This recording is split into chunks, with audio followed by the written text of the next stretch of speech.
Hello and welcome to NY Election Insights. On this channel, we're going to be spending the next couple of days outlining some of the many other races that we want to follow on Election Day. The first thing I wanted to cover, because I think it's perhaps the least talked about of the main Senate races and perhaps deserves a bit more attention than it's getting, is the Texas Senate race.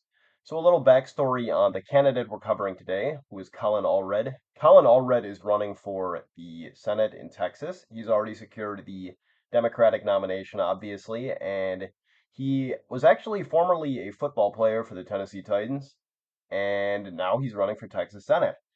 So, what about Colin makes us think he can, or makes him think, sorry, he can break through in Texas, a state the Democrats have been trying to break ground in for many years, but have struggled?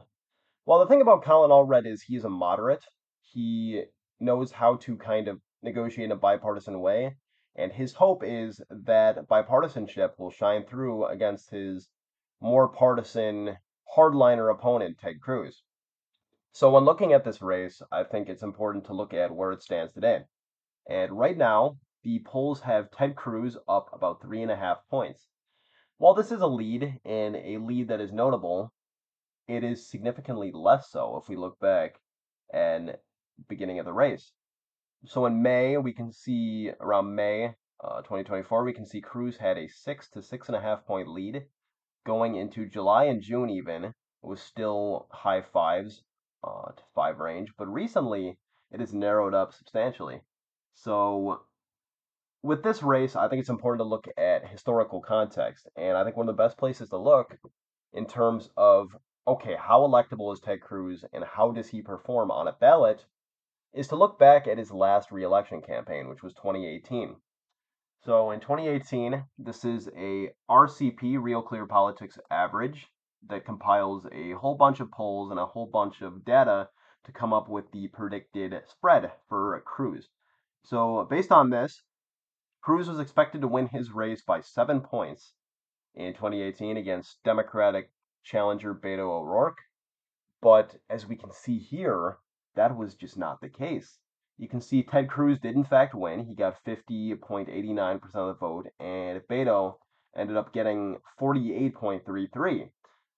However, obviously, that's not quite the 7% spread, or 7 point spread, sorry, that RCP predicted. So, what does that tell us about Ted Cruz?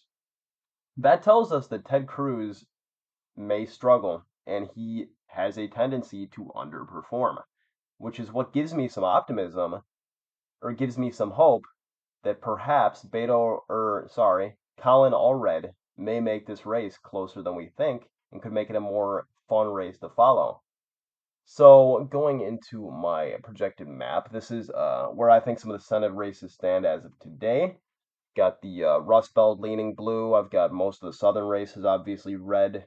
One of the things I may surprise some people is Missouri. I'm putting in likely red, or yeah, likely red margin. I do think Josh Hawley will defeat Lucas Kunce in this state, but Lucas Kunce has put together a solid performance and a solid campaign, and I think it will end up being closer than a lot of people expect.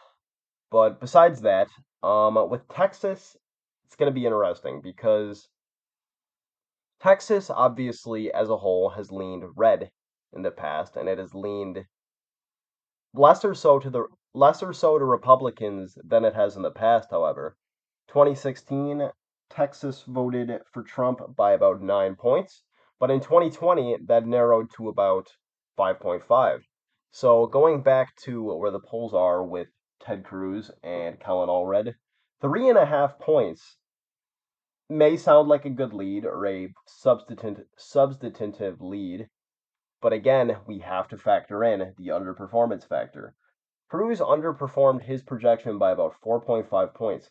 If that happened again, big if, but that would mean Colin Allred would prevail.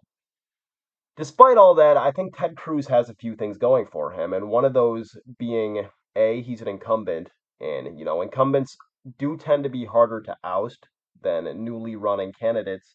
But the other thing is he's sharing a ballot with Trump. I think that's important because Texas is expected to vote Republican again this year, but also because it galvanizes turnout for Republicans to come out and vote. And down the ballot, they'll see Ted Cruz's name, check him, and that should add to Cruz's total. So when looking at this race, I think there's a few other things to consider, mainly some of the demographic shifts that we do see Texas becoming more there's more minorities, especially Hispanics. We've seen booms in Black and Asian populations, especially down south. So I think in those groups do tend to lean Democratic.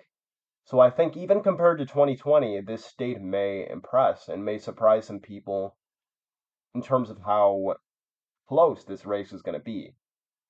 As of today, I'm going to put it at a lean margin 2 days out from election day, meaning if I had to put a projection on it, exact point spread, I'm going to say about 2 to 3 points in favor of Ted Cruz. However, there's a big however here, is depending on turnout. That's the big thing. And we don't fully know what this election is going to look like. Right now, everybody thinks it's going to be close between Donald Trump and Kamala Harris, but it may not be. There is a chance turnout is higher, which would tend to favor Democrats. In a scenario like that, where Texas sees higher Democratic turnout, we could see situations where Texas is decided by less than a point.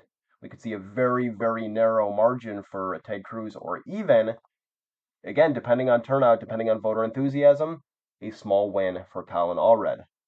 Thank you for watching, and let me know in the comments how you think this race is going to go and whether or not you think Colin Allred has a shot. Thank you. Please subscribe.